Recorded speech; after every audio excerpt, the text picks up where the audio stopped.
আসসালামু আলাইকুম ভিউয়ার্স, আজ আপনাদের সঙ্গে শেয়ার করব দুই ধরনের ফল দিয়ে কাস্টার্ড। আমার ছেলে কাস্টার্ড পাউডার দেখে পাগল হয়ে গেছে, তাকে কাস্টার্ড তৈরি করে দিতেই হবে। কাস্টার্ডটা যখন আমি বানিয়ে নিব ভাবলাম আপনাদের সঙ্গে একটু শেয়ার করি। আমি একটা কড়াই নিয়েছি, কড়াইতে দিচ্ছি 1 কেজি লিকুইড দুধ। আপনারা যদি চান এখানে পাউডার দুধটাও ব্যবহার করতে পারেন, দুধটা পানি দিয়ে গুলিয়ে নিতে পারেন। আমি দিচ্ছি 1-2 কাপ চিনি, অর্থাৎ 125 মিলি। 1 কেজি দুধে 1-2 কাপ চিনিটাই বেটার হয়, এর থেকে বেশি দিলে দেখা যাচ্ছে যে মিষ্টিটা বেশি হয়ে যাবে। দিচ্ছি সামান্য পরিমাণে একটু লবণ। লবণটা দিলে কাস্টার্ডের স্বাদটা দ্বিগুণ বাড়িয়ে দিবে, খেতেও ভালো লাগবে। দুধটাকে আমি আধা ঘন্টার মতো জ্বালিয়ে নিয়েছি। এখন আমি এই দুধের থেকে কিছু দুধ আমি একটু তুলে নিব, তুলে নিয়ে ঠান্ডা করে নিব। ঠান্ডা করে আমি কাস্টার্ড পাউডারটা এই দুধের সঙ্গে মিশিয়ে নিব। দুধটাকে ঠান্ডা করে নিতে হবে। গরম দুধের ভিতরে কাস্টার্ড পাউডারটা দিলে দেখা যাচ্ছে যে দলা পেকে যাবে, কাস্টার্ডটা ভালো হবে না। দুধটাকে আমি ঠান্ডা করে নিয়েছি। আর কাস্টার্ড পাউডারটা আপনারা যে কোনো ব্র্যান্ডের দিতে পারেন, সমস্যা নেই। এই কাস্টার্ড পাউডারটা আমার হাজব্যান্ড সৌদি থেকে পাঠিয়েছে। দেশি কাস্টার্ড পাউডারটা দেখা যাচ্ছে যে হলদেটা ভাব হয় না, সাদা সাদা হয়। এর জন্য আমার হাজব্যান্ডকে বলেছিলাম, সৌদি থেকে পাঠিয়েছে।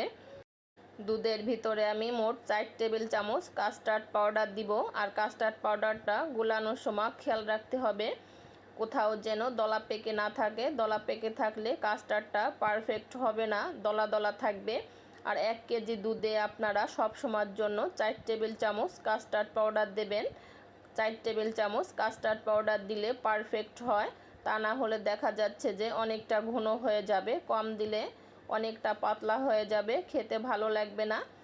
দেখতেই পাচ্ছেন দুধটাকে আমি ভালো করে জ্বালিয়ে নিয়েছি। এখন আমি দুধের ভিতরে কাস্টার্ড পাউডারটাকে গুলিয়ে নিয়েছিলাম সেটা দিচ্ছি আর নাড়তেছি। নাড়া কখনো থামানো যাবে না, অনবরত নাড়তে হবে, তা না হলে কাস্টার্ডটা দলা পেকে যাবে। দেখতেই পাচ্ছেন আমি অনবরত নাড়তেই আছি, নাড়া কখনো থামানো যাবে না। কাস্টার্ড পাউডারটা দুধের ভিতরে দেওয়ার পরে যদি কখনো নাড়া থামানো হয় তাহলে দেখা যাচ্ছে যে আপনার নিচে লেগে যেতে পারে, তাহলে দলা পেকে যাবে কাস্টার্ডটা পারফেক্ট হবে না। কাস্টার্ডটাকে আমি এখন নামিয়ে ঠান্ডা করে নিব। দেখতেই পাচ্ছেন কাস্টার্ডটা হয়ে গেছে। কাস্টার্ডটা চুলার থেকে নামানোর পরে যখন ঠান্ডা করবেন তখন খেয়াল রাখতে হবে দুধের মতো যেন উপরে সর না পড়ে যায়। সর পড়ে গেলে দলা পেকে যাবে, ভালো হবে না। দেখতেই পাচ্ছেন আমি কাস্টার্ডটাকে ঠান্ডা করে নিয়েছি, পারফেক্ট হয়েছে, অনেকটা ঘন হয়ে গেছে। এখন আমি কিছু ফল কেটে নিব।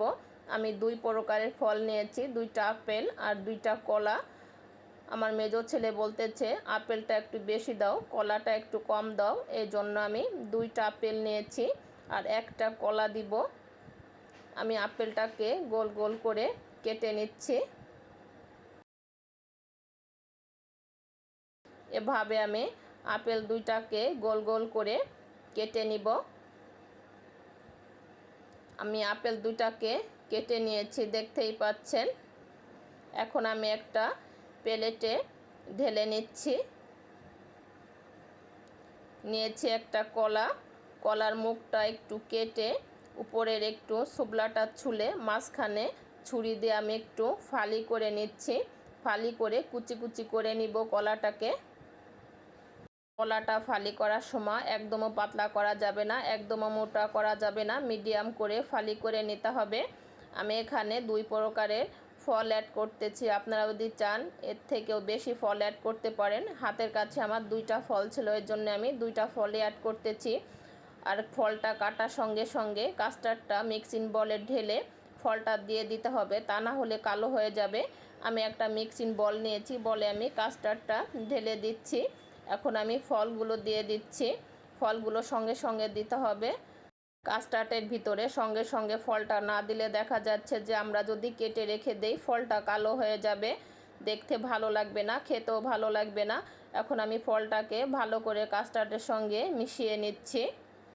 দেখলেন তো কত সহজে কাস্টার্ড তৈরি করে নিলাম। আপনাদের বাসায় যখন বাচ্চারা এভাবে বায়না করবে কাস্টার্ডের জন্য, আপনারা এভাবে তৈরি করে নিতে পারেন। ভালো লাগলে কমেন্ট করে জানাবেন, আর বেশি বেশি করে শেয়ার করবেন, লাইক করবেন, আর অবশ্যই সাপোর্ট করবেন। ভালো থাকবেন। আল্লাহ হাফেজ।